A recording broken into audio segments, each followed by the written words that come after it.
Hey guys, I'm Kyle. Welcome back to another video. So, as you can tell, my bed setup looks a lot different than the last time you saw it, because there is nothing in it. So I'm now set up in South Carolina, and I have a 2-car garage with a welder, a bandsaw, lots of fun pipe bender, lots of fun tools to make a whole new bed setup. And so what I'm looking to do is save space in my bed. If you'll remember, where I had those toolboxes mounted before took up a lot of the floor space in the bed. So I'm looking to push and compact everything that I carry towards the front of the bed. And the other thing was visibility with my 35-inch tire. As you see here, I couldn't see out my rearview mirror pretty much at all. So we're going to turn the tire 90 degrees, put it on the passenger side of the bed, and hopefully that will give us a lot of good visibility. So I'll walk you guys through it, ask any questions in the comments below, and yeah, let's make a bed rack.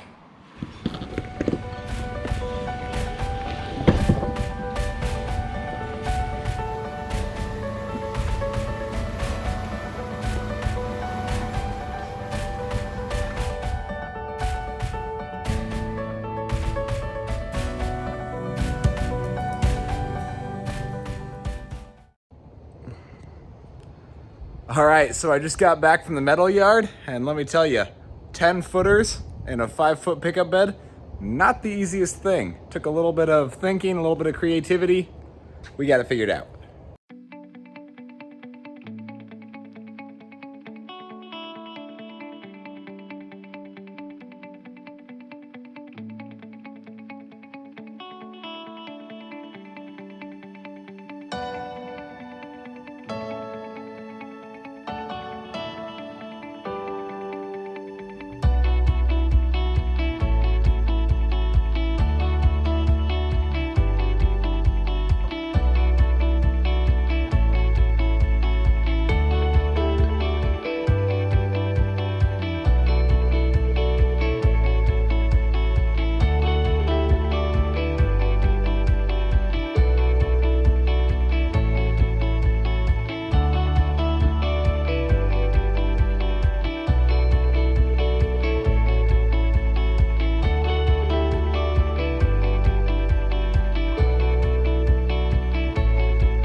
Sorry I haven't been filming a lot, guys. I wanted to kind of show you all the steps, but I've been skipping a lot of them because I am absolutely not used to the humidity here. It's not incredibly hot. It's like 85 degrees yesterday and today, but with the humidity in South Carolina, I have just been like going through multiple t-shirts per day and being so tired as it is.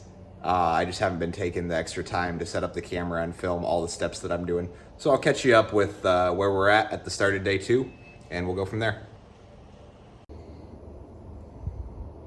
So for the piece that is going in the bed floor, I've set it up so I've avoided drilling any new holes.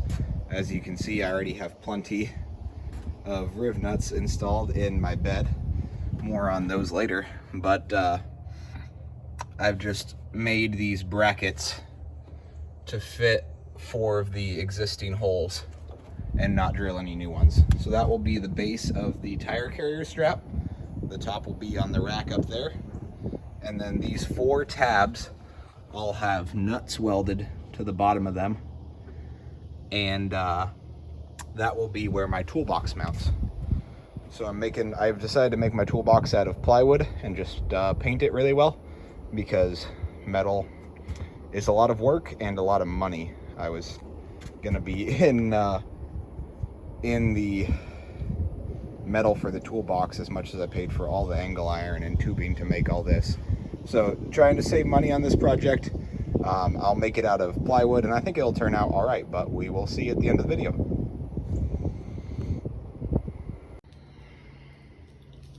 So to help recover some of the strength that was lost by that pipe getting kinked there, and just aesthetically to hide these clear bumps that you can see from where it was bent at, I'm using some CAD design, my favorite cardboard aided design, and you can see I've kind of laid out where I'm gonna make a plate to fill in some extra strength here and just make it look prettier. So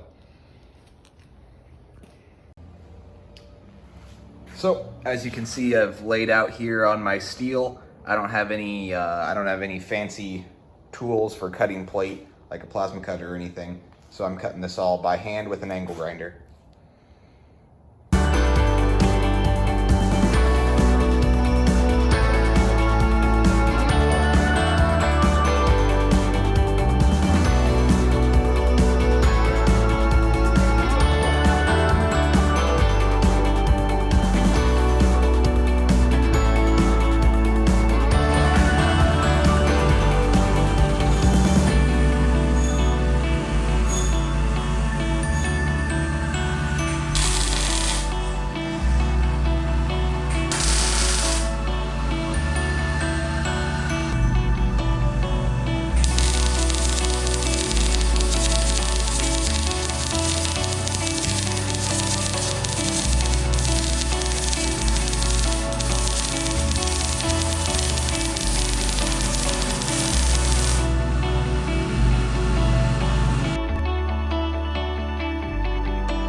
So about the Rivnuts, guys, as you can see, I'm clearly a big fan of them. Let's count 8.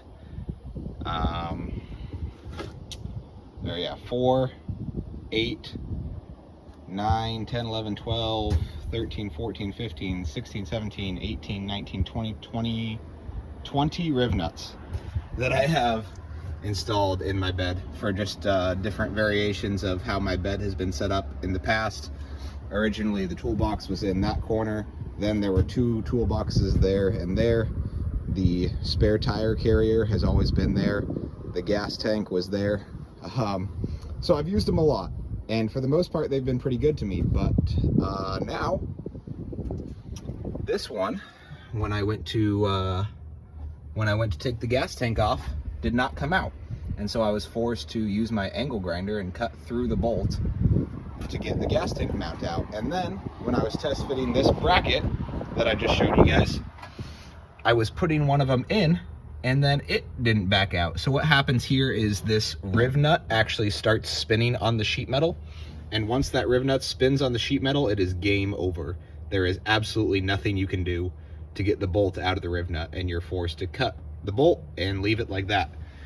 So although I have recommended Rivnuts to people in the past, they do work really well usually. I don't think I can good-heartedly recommend them anymore, because that's pretty ugly when you get those bolts stuck in your pickup bed and no way to remove it. So learn from my lesson, maybe try to find a different way to install things.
All right, so I'll show you guys everything that I'm using for the design that I came up with for my toolbox.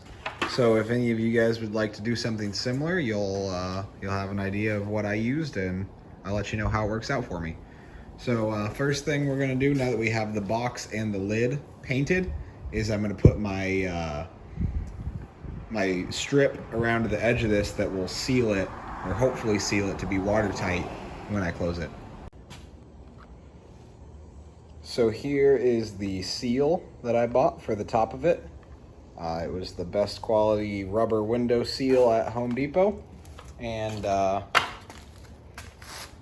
what it looks like all laid out on the top of the box. So now we will set the lid on and get the hinge screwed in. Here is what I'm using for my hinge. Just a pretty simple, come on, continuous hinge from Home Depot. All right, so these latches I just got from Amazon. They come off just like that. I picked these because they're adjustable, so I can adjust the tension on them. Come off just like that. And there you can see the hinge installed and the weather stripping all around the edge. I should